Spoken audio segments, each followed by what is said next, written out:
I'm not ready. I am very scared as to chapter 4. I'm terrified because I bawled my eyes out all the way through chapter 3. I'm scared chapter 4 is going to be even worse. I can't imagine it getting any better at this point. So I am gonna break it up, even though there's only 57 minutes left, and then Attack on Titan is done, and my journey has come to an end, and I'm not ready. I'm still not ready, and it's just going to be heart-wrenching to have to say goodbye to the show. It really is. It means a lot to me. It's had a huge impact on me, not just in terms of the channel, but personally, I adore the story so much. I adore the characters. I don't think I've fallen in love with a piece of media as much as I have with Attack on Titan.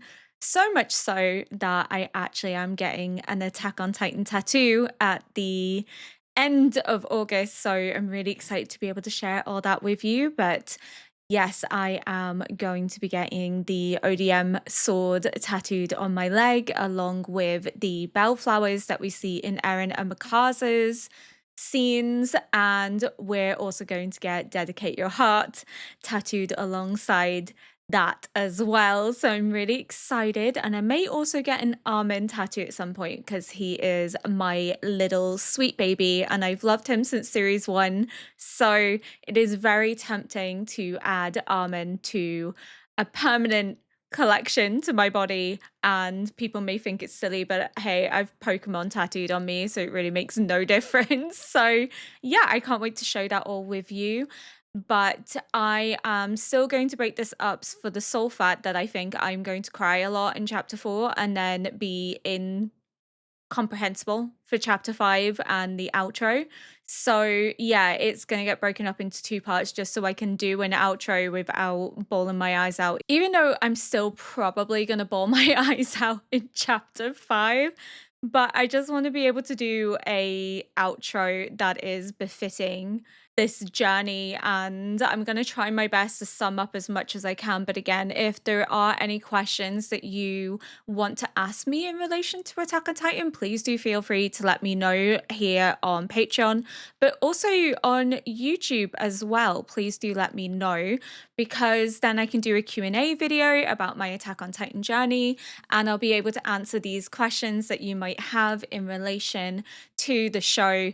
And yeah, I just think it'll be a nice way to round off my journey, is to maybe do a Q&A and have a little discussion, and it'll give me some time to actually look at the responses and formulate an answer to them.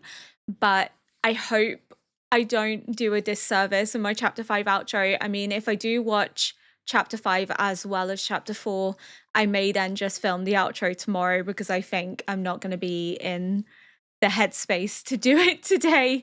But without further ado, we're not going to ramble. We're going to get into chapter 4. And we left off with Armin in the pathways with Zeke. Zeke is doing some crafting and building, and yeah, I think that's going to be a very intense emotional conversation, especially as they, on the outside, when Armin isn't there, have already come to the decision that the only way to end the rumbling is to kill Eren, which I knew was going to happen because it's been foreshadowed so heavily in series 2, when they said Eren always ends up being pulled away from us, and it was very much an indication that at some point Armin, Mikasa, and Eren would go separate ways. They'd be on different paths in life, and we have seen that come to fruition, that they are on a different journey, going in different directions, but they still ultimately love and care for Eren to such an extent that they wanted to reason with him first, but unfortunately, Eren's refusing to reason with them and says that the only way that this will stop is if they fight him. So they know that they really don't have any other choice. Eren's not giving them any other choice. And it's just absolutely heart-wrenching. It really is, because they have grown up together. They've come so far together. And I'm getting myself like worked up even talking about it, because it's just the knowledge that to some extent, Eren has done this all for them. Like, we know that his ultimate mission since series one, yes, has been freedom, but another aspect of that has been to protect Mikasa and Armin because they mean so much to him, but so do the others as well. So I'm getting myself like really emotionally worked up, and we've not even begun. That's not a good sign. Oh my goodness.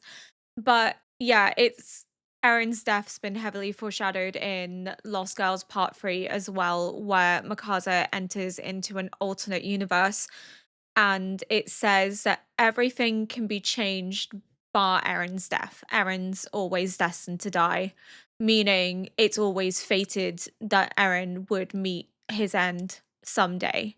And I still hold the belief that if anyone's going to kill Eren, it's going to be Mikasa because it will just be a full circle moment of if you can't sacrifice anything, you can't change anything. And as I said in chapter 3, and I've said before in later episodes, I believe it was series 2, to Mikasa, Eren is everything. He's her home. He's the reason she's done all of this, became a scout, pursued this journey, was to protect Eren, to be by his side, to love him because he's everything to her. He's her family, but she also loves him more than life itself. And I think we're going to see her wrestle with having to separate her wants from what is best for the rest of humanity. She's going to have to make the ultimate sacrifice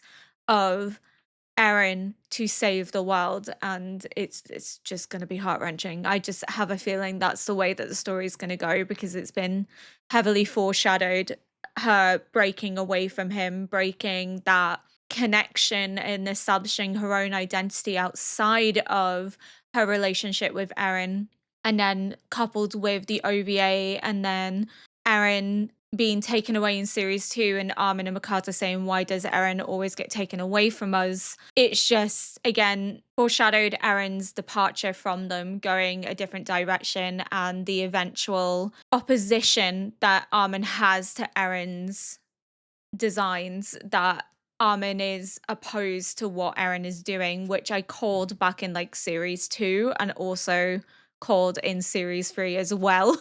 I've said for a while that they would end up on opposing sides and maybe would end up in conflict with one another over Eren believing that he knows best and not trusting his friends to know what he is doing, and then being left in the dark and ultimately then opposing him.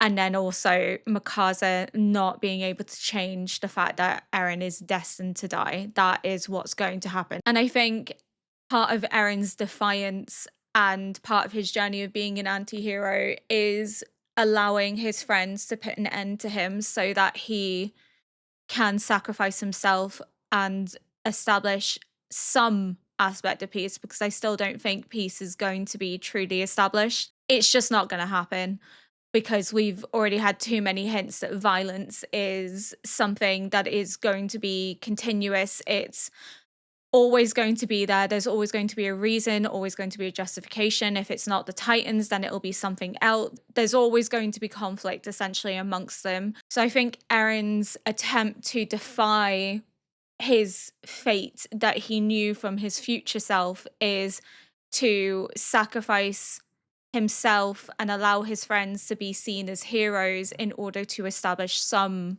aspect of peace in their lives, or at least to secure their ability to live a long and fruitful life. But again, I've rambled. We're going to get into chapter 4 before I ramble any further. 無造の何かが生じては消えてを繰り返し、やがてあるものが生き残った。それを生命と呼ぶ。It's so creepy looking though. 結果的に生命が残った理由は、生命が増えるという性質を持っていたからだ。つまり、生きる目的とは増えることだ。この砂も石ころも水も増えようとはしない。だが生命は今日も増えようと必死だ。あの子もその苦しみから逃れようと必死だった。より強く、より巨大な不死身の体を生み出し、To defy her fate. 存在しない世界へと彼女は逃れた。気の遠くなる時間をかけて彼女を理解しようとしたよ。これだけの力を持っていながらフリッツ王に逆らうことができなかった。2000年もの間ここにとどまりフリッツ王に従い続けた理由。Love, or some aspect of 何か love, の未練を残していたことは確かだが、 an attachment to それ him. がエレンには理解できて俺にはできなかった。 Did Eren see in Ymir what he sees in Mikasa, which is why he's able to relate to Ymir? 僕は何も諦めてません。 Oh, my boy. どうして種を存続させることが君にとってそんなに大事なのか。仲間が戦っているんです。今ならまだ多くの人々を恐怖から救えるから。恐怖と戦っているんです。なぜ負けちゃダメなんだ。生きているということはいずれ死ぬということだろう。案外事切れる前はホッとするのかもな。 I don't think there's any relief seeing かもわからず、 those titans crushing everything you know and love. That's not relief, even if death sets you free. あれは夕暮れ時、丘にある木に向かって3人でかけっこをした。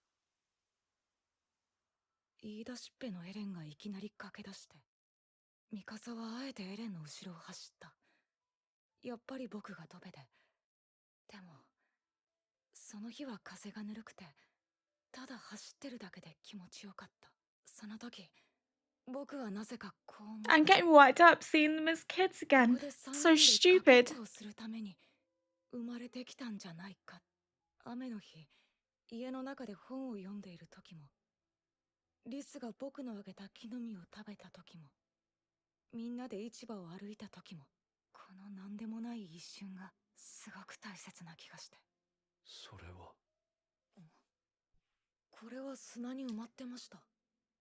He sees the baseball それがすごく大切なものなんですよ。 because life is precious. そうだ。ただ投げて、 Life is worth valuing and living. ただそれを繰り返す。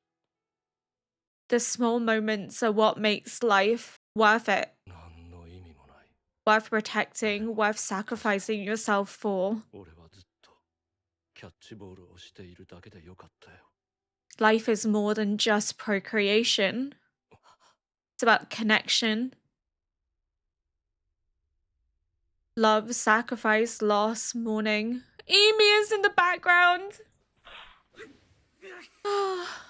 腕が治ればまだ戦える。限界だ。ライナーの元まで交代を。 Oh, Reiner.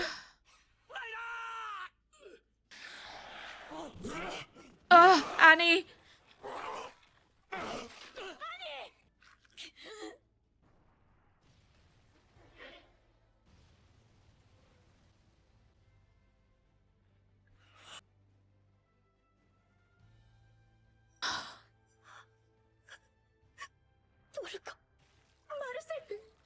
The memories of them are fighting back.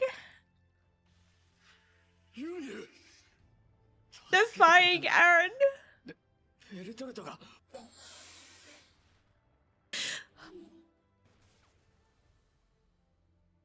アルミンを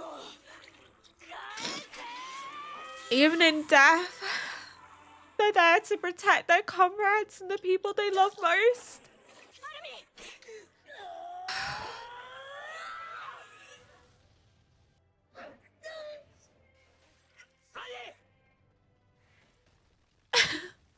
She saved Armin. She said there was nothing worth fighting for. But Armin was worth fighting for. Because she loves him. みんな。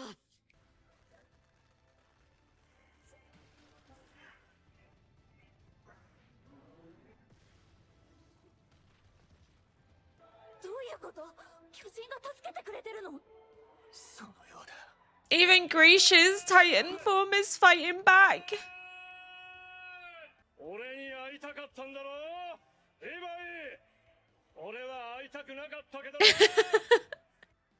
ジーク。どうなってんだこりゃ。 They're defying Eren. ジークが生も死もない未知の世界で眠ってたみんなを呼び覚ました。それはおそらく始祖ユミルが Oh, Marcel's there as a child. 僕らに何かを求めて。 The fact that Porco is now older than his older brother when he died is so sad. 安楽死計画は間違ってなかったと今でも思う。でもあなたとキャッチボールするためならまた生まれてもいいかなって。だから一応感謝しておくよ父さん。 For being born. 僕は君から全てを奪った。命も力も大切な記憶も。 Oh, Bertold, I've missed you. わかるんだ。ここでじっとしてられない。みんな力を貸してくれ。もっと早くそう思ってたらまあいっぱい殺しておいて虫が良すぎるよな。 Oh.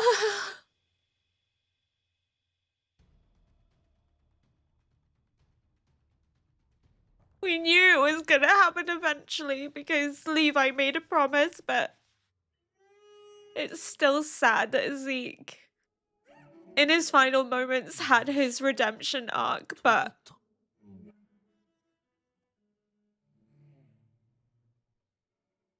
baby, it lived. But Zeke has to be taken out for the rumbling to stop.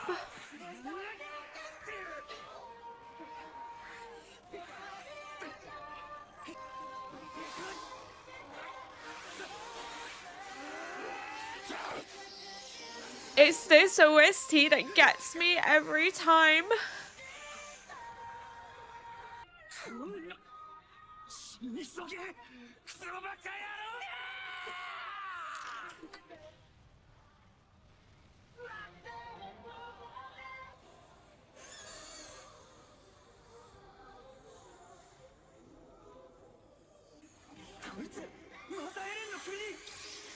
If they kill that, will that erase the Titans entirely, or?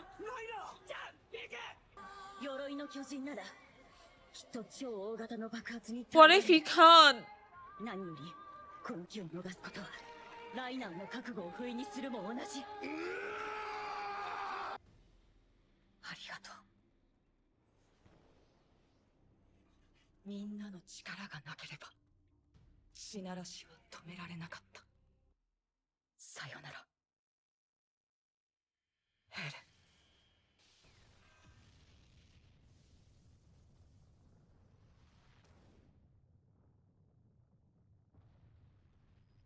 Oh my god. As Eren dies, a new baby is born. The cycle of life. 見ろ、骨が。エレンは死んだのか。力に目覚めたアッカーマンは突発性の頭痛を起こすことが疑問も抱かずただ命令が最後となって見るに耐えなかった。ミカサ、お前が大嫌いだった。 That's a lie.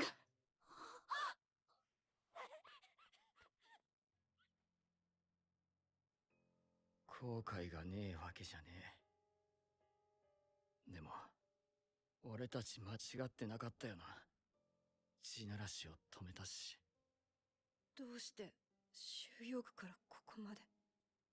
レオンハートさんがみんなをここまで率いたんだよ。アルミ。ライナーはどこだ。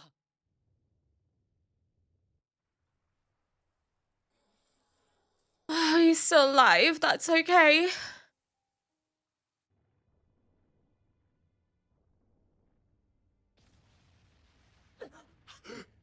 What the fuck? やっぱりだ。お前があれで死ぬとは思ってねえから。エレン。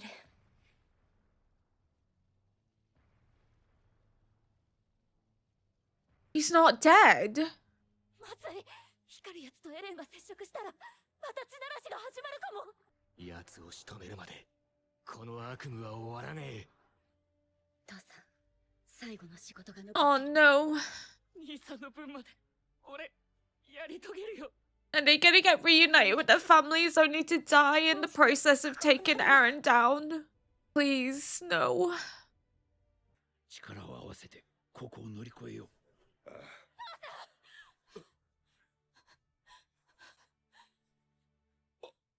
兄。 It's all she's ever wanted. これはラガコ村と同じやり方なんじゃ。 To turn them into Titans? ミカサ、ピーク、ファルコに乗れ。ここから離れる。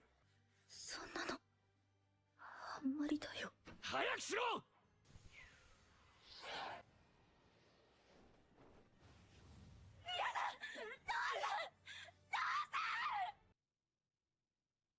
これが俺たちの最後かよ。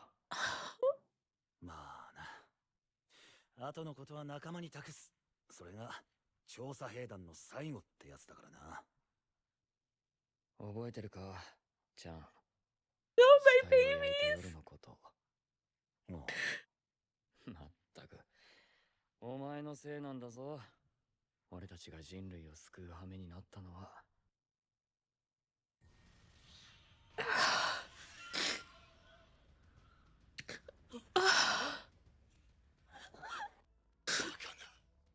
こんなバカなことがあるのかよ。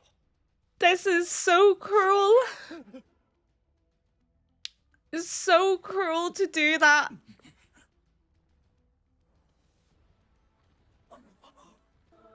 こいつ兵隊を呼びやがった。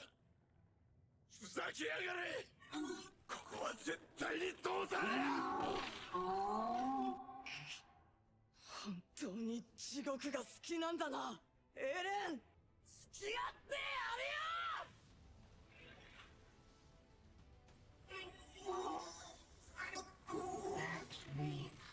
Oh no. え。神。 His mom. なぜ母さん。ピーク。兄。俺たちは報われるんだ。 I can't even speak. I'm just absolutely devastated. 俺たちだけだ。耐えられない。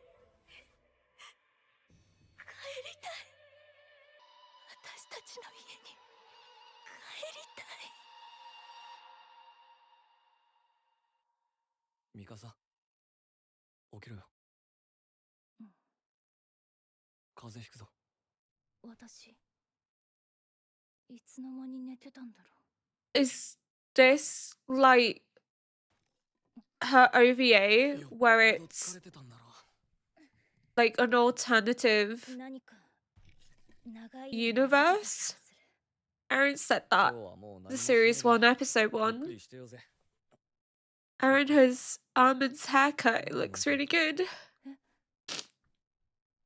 This is like なんでだろ word for word う。私ここに the いてもいい beginning の of かなって気がして。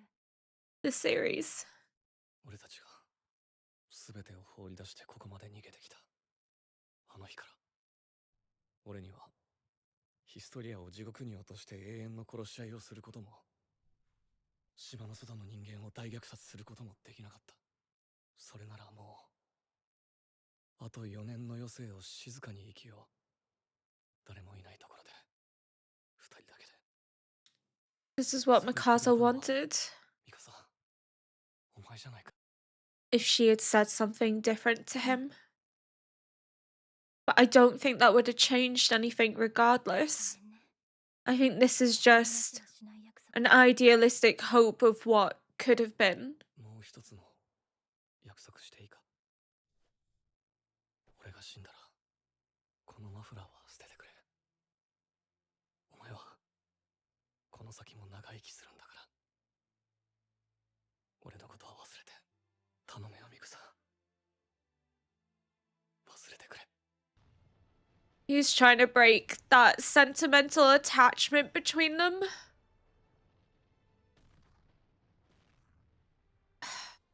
Seeing Armin and Eren fight after everything is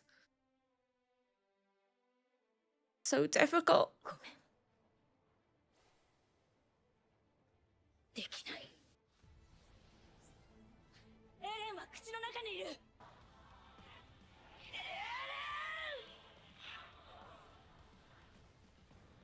Wow, the animation is stunning. Absolutely stunning.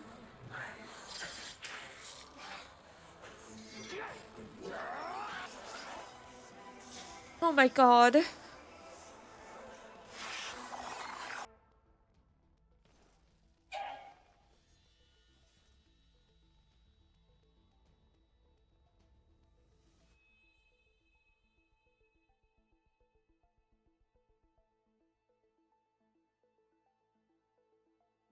I knew it. I knew if it'd be anyone, it'd be Mikasa.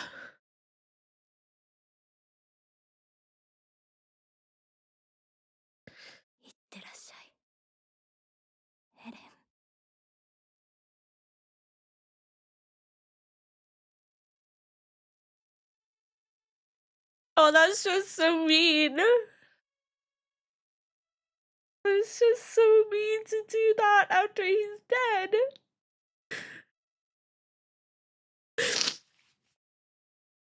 That's so cruel. That's just so cruel to do that. Why? I'm so angry. Oh my god, that is just so mean. I don't even know what to say. I'm not happy at all. I don't think I really said much through that entire react. I think I just cried because it's so horrible to see them all transformed. Like, it's just so mean to reunite them all and then to sucker punches and then to have Mikasa and Eren kiss after he's already dead, after she's already had to make that sacrifice. He says forget me, but she can't forget him. She'll never forget him, but she will sacrifice him if it means saving the world. I don't understand what was really happening in that landscape. I don't know if it's like her OVA where she had like an alternative life where her parents lived and Eren didn't kill the traffickers and where the war wasn't kicked in but Eren still died. And then in this one, it's Eren basically saying, well, this is what happened when I decided not to commit genocide by doing the rumbling, when I couldn't bring myself to kill everyone for the sake of protecting paradise. I decided to run away from that responsibility because I also didn't want Historia to be forced to live that hell of continuing the cycle.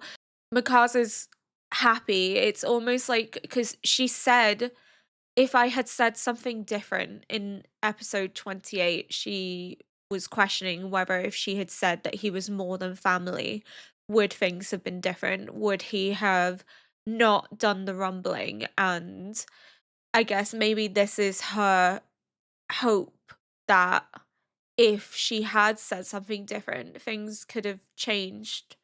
But it's very odd how it's mimicking what is actually happening, almost as if these two lives are happening at the same time. Like, she kisses Eren, who's died in the fantasy, but also kisses Eren in the real world.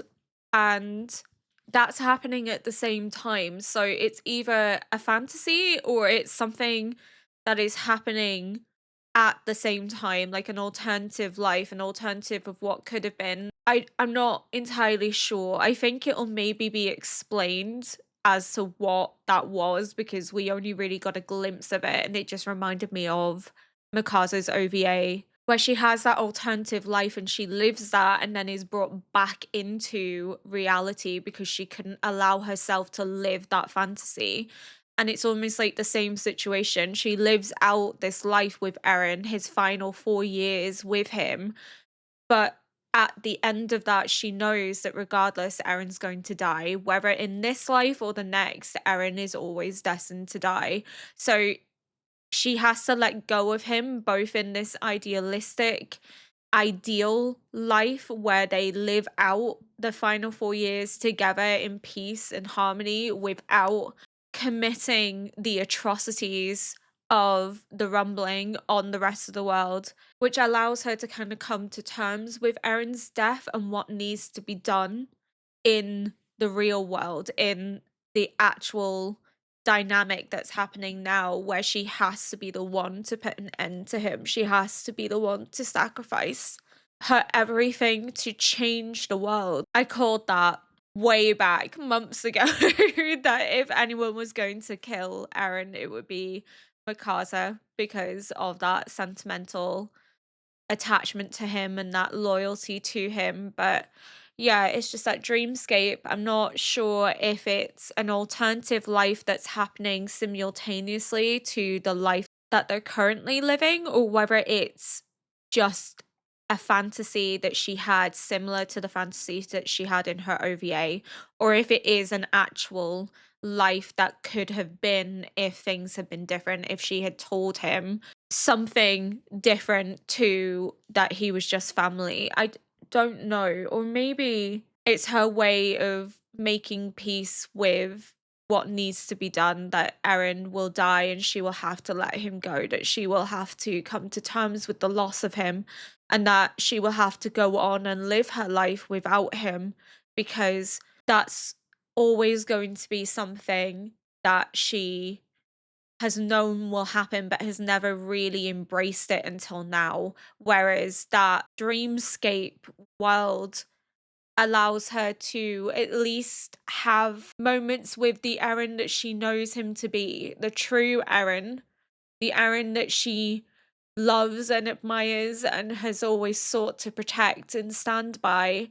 And in living those peaceful 4 years with him, she reconciles with the idea of losing him. She doesn't say goodbye, she just says, "See you later," which is so painful because it's that hope that she will see him again one day, that they'll be reunited in death in a way that they couldn't be in life.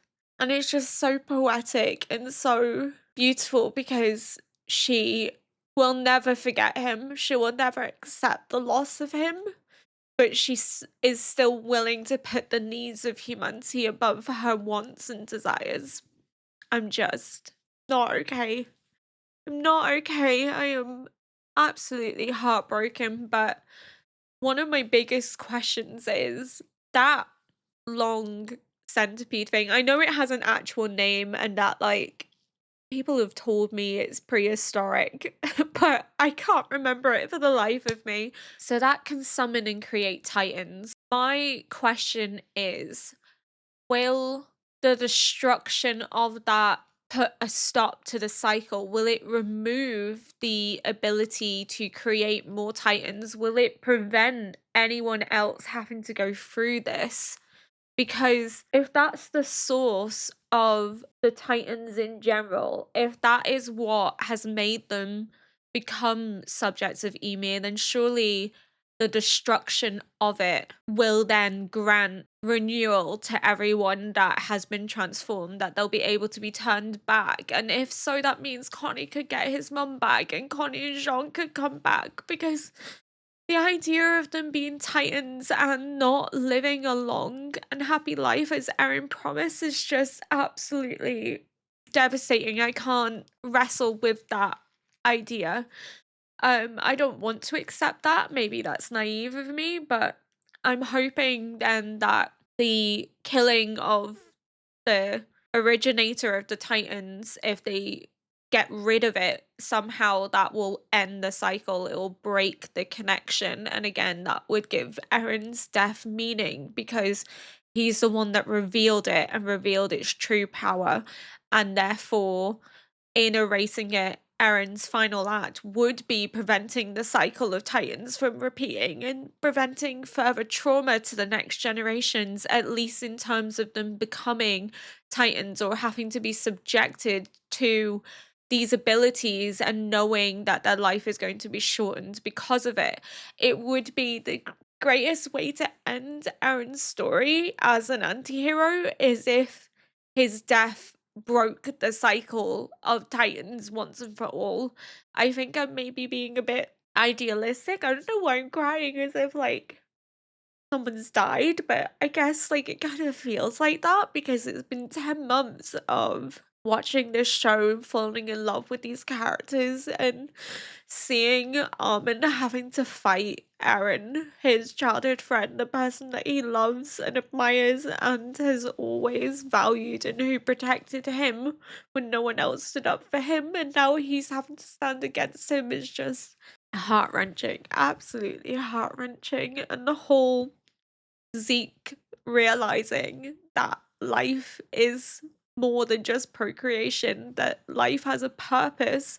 We are special because we are born, and that was the exact message that Armin was getting across, that I was born to share these moments, to share these interactions with the people I love and care about most, and these interactions are worth valuing, worth dying for, worth sacrificing for, worth protecting. And oh my god, I'm not okay. Zeke even saying, if I could have been reborn just to play catch over and over again with you, I would have chosen that. Shows that there is more value in life than there is in wishing extinction and death upon the world. There is more to life than we give it credit for. Life is truly beautiful. And as Mikasa often says, the world is cruel, but it is also beautiful.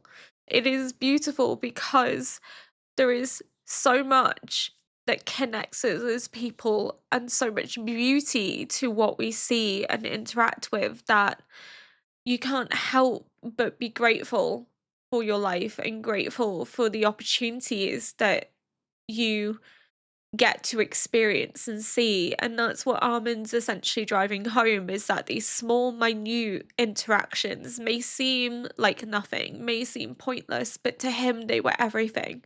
To him, that's what it meant to be alive, that's what it meant to be in existence, in connection with the people he loves and cares about and admires. It's just so poetic. It's the core message of the show, is that all life is important, all life is valuable, just whether people will ever truly believe that, probably not, because again, humans are inherently selfish, but it's this whole aspect that we are special because we are born. We deserve to have the opportunity to live and to grow and to thrive and to interact and engage with others. No life is worth more than my own because we are all valuable, we are all special.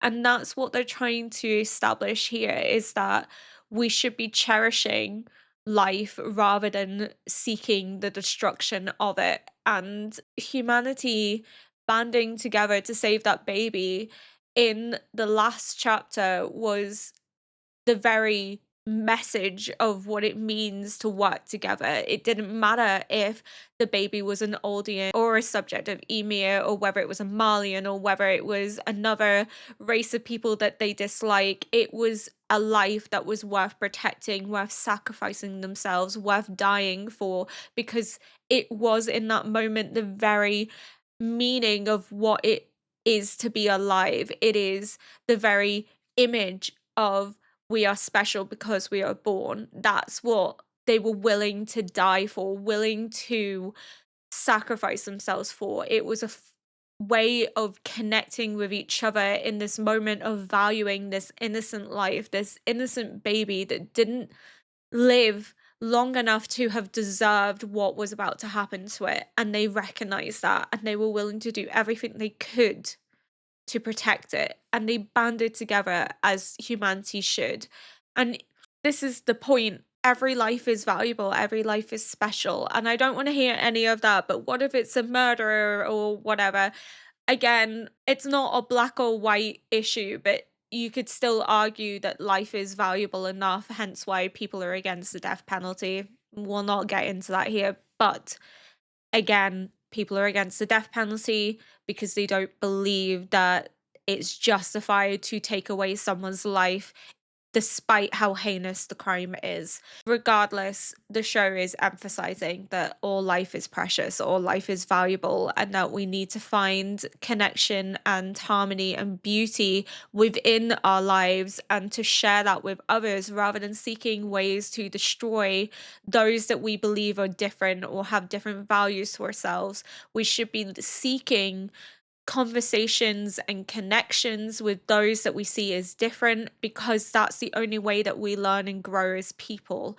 If we just remain stunted in our growth, then we'll never expand beyond it. We'll always be in that position of othering people because of their difference. We'll dehumanize them. We'll find ways to justify violence against them. Whereas this whole finale has been about showing how humanity can work together, band together, find connection in humanity's darkest moment, and that their lives are all valuable and precious.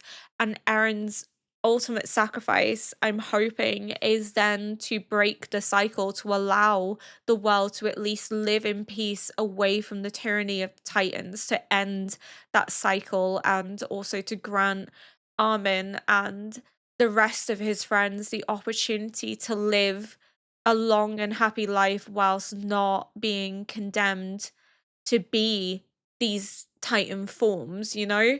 I just love this show so much. Honestly, this show has been one of the best experiences to watch. I know that it is a controversial show in terms of not everyone is going to agree with the messaging of this show, and everyone's going to pick different sides. There are people that are pro Jaegerus and pro Eren, and there are people that are pro Armin, Mikasa, Jean, Connie, etc. But I think for me at least, I feel the story is very clear in emphasizing that genocide is wrong, that we need to find connection with one another, that we need to have difficult conversations with people we deem different to ourselves, because it is far easier to seek violence than it is to sit down with someone who has opposing views and attempt to understand them and attempt to come to a resolution that ensures that your life is protected, but their life is too,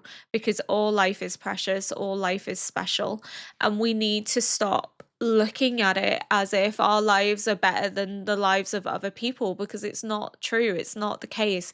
I don't care what people argue, I don't care what people say. No life is worth condemning just because they're of a different religion or a different race or a different sexuality or a different ethnicity. It really doesn't matter. We all love and bleed the same. We should all be connected in what makes us people and what makes us human, and not what makes us different. And I think the show very much emphasizes that we need to have difficult conversations in order to establish change, but also the tragedy is that people will forget this, that people will overlook what needs to be done and will fall back into old cycles, fall back into old trends. And I think the show is going to show that. I think it's going to give us the illusion of peace, but then show us that peace is never truly established, that people will forget what it means to be connected, and they'll forget how humanity banded together in their darkest moments, and they'll turn on one another again. But I think the show is very clear that difficult conversations have to be had, but also the psychological impact that generations of trauma and violence have upon populations of people that drives them into these conflicts in the first place, and how we need to be better in trying to break that cycle for the next generation, that we need to establish a generation free from the trauma and horror of what the adults have experienced and of the history that they've experienced. Again, it is important to know history, it is important to know the past, but to be blinded by it, to be only focused on the past, prevents you from looking at the future, prevents you from moving forward into what the future can provide and the opportunities available. And it all comes back again to Mr. Browse and his words of, we need to protect the children from the forest. We as the adults need to shoulder the burden, not the children, because it is the children in the show that are the ones that are fighting, that are at conflict with one another. Yes, we see the adults obviously fighting one another, but it is primarily falling onto the shoulders of these children who become weapons for opposing governments to use in their war against one another, in their hatred towards one another. They are utilized because of their trauma, because of what they've experienced. For the warriors, that they are blinded by ideological brainwashing and being raised to hate themselves, and therefore then turning that onto those in paradise, blaming those in paradise for their treatment in Marley. And then we have those in paradise who were traumatized by Marley's attack on them that resulted in catastrophic destruction and also the deaths of thousands of people, and led to them feeling even more like they were trapped in a cage and unable to be free, and that they were waiting any moment to be destroyed by Titans. That trauma lives on in them, that forced them to become soldiers, forced them to then turn their eyes on destroying the Titans, and in turn then were forced to turn against people too. It became less about Titans and more about fighting people from series 3 onwards, and that was a big ideological shift for them. But that has also made them passionate in wanting to prevent that from happening to a younger generation, to wanting to protect Falco and Gabby from having to repeat what they have gone through. And we've seen that ideological shift in Gabby, that change in her. She has begun to move away from believing what Marley has told her. She is atoning for what she did to Sasha, but it's showing how that ideology can be broken down, and that perspectives can be changed and people can be changed, and that there is a way forward. Again, one thing I want to mention before I end this is when Mikasa is lifting Aaron's head and kissing him, Emi is in the background watching them. And I wonder if that's going to have significance to her, because Zeke was saying that she hasn't let go of something and that's what's driving her. And Aaron was able to connect with Emir over it. And I think Aaron was able to connect with Emir because he recognizes that blind loyalty, that infatuation almost, as one that Mikasa has for him, that ties Emir to the royal bloodline, to King Fritz, because she's not able to let go of that connection. She finds it difficult to remove herself from that. There's still that emotional tie to him in the same way that Mikasa has that emotional tie to Eren.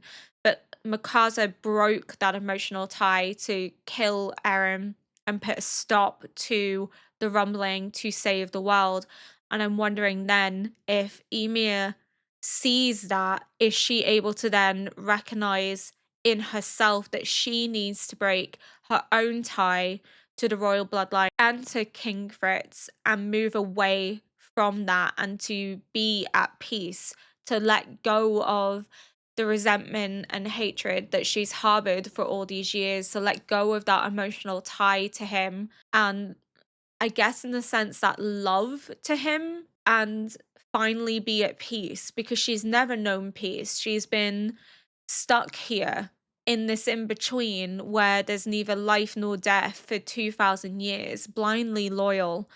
and seeing Mikasa break that loyalty in being able to sacrifice Eren for the greater good of the rest of the world. Maybe Ymir sees some connection between them, some recognition that they are similar in their perspective, similar in their behavior, and then that resonates with her and maybe leads to her shifting away from conflict, because if Mikasa can do it, then Ymir can do it. But I think that was why Eren was able to connect with Ymir in a way that Zeke couldn't, because Eren's already seen that connection and loyalty that runs so deep that they're almost blind to just how far they're willing to go for the person they care about most. That Eren sees that in Ymir because he knows that that's how Mikasa feels towards him, and that's how he bonds with Ymir. But Ymir seeing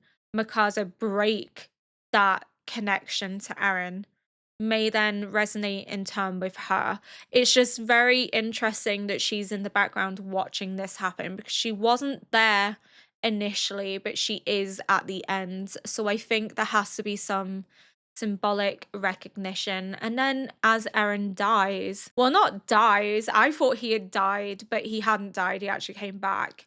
Historia's bringing her baby into the world. So the risk of the founding Titan slash attack Titan being transferred to her baby is all the more prevalent, because, you know, she's giving birth at the very moment that Eren dies. But hopefully, if I'm thinking correctly, that the cycle could be broken through killing the weird centipede thing, then potentially Historia's child will never have to experience that trauma and won't have to repeat the same cycle that other members of the royal family have had to go through. But I think that's all I really have to say for now. I don't really think I said much for this entire react. For that, I do apologize. I think I just cried for the majority of it. I kind of suspected that was going to happen. I thought I would say more, but it was just crying. It was just intense focus and crying. But yeah, I am going to leave it here and watch part 5 tomorrow, which I know is a lot shorter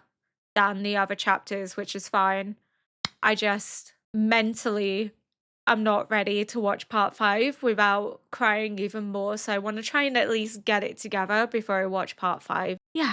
Thank you so much for watching, and hopefully this didn't disappoint as a react, because again, I didn't really do much other than cry. But thank you and bye.